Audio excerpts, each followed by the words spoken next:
Despite generating billions in profits, oil companies operating in Nigeria have failed to properly clean up and rehabilitate communities affected by oil exploration. But this newly launched climate justice movement, spearheaded by Greenpeace Africa, is calling on oil companies to take responsibility for decades of environmental pollution. The movement has just signed the Polluters Pay Pact, demanding that corporations pay for environmental damage. The pact that we've launched here today, it's the beginning of a journey.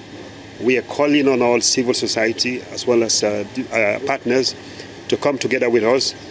And it has to be a win-win situation, win for the community, win for the climate, and that will be a win for the government. Nigeria has many policies and legislations related to climate change, related to oil spills, related to pollution.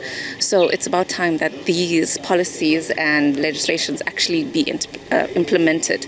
There needs to be accountability mechanisms that are part of these policies and legislations to ensure accountability, to ensure that these oil companies actually pay. This unified African voice is calling for immediate remediation of oil-polluted sites and compensation for affected communities. As long as fossil fuel industry continue to expand on the African continent, there's going to be a threat on our livelihood. And that is why we are invoking the principle of big polluters pay for their historical liabilities and ongoing infractions. I mean, if you have been to Ogoni land in Nigeria and some other places in Africa, you will see for yourself people who have lost access to what should be their fundamental human rights. Land is gone, water is gone, they are now living at the mercy of the state. As a matter of fact, they are envying the past. So it's not something that is negotiable, it is a right that should be fought for. The climate justice movement is hoping to work with the federal government to make these demands a reality. The Commission is working in this sector. We receive reports from community, receive reports from individuals, and we also treat these reports when they come as group rights and also make reference to government agencies to also intervene so that people can have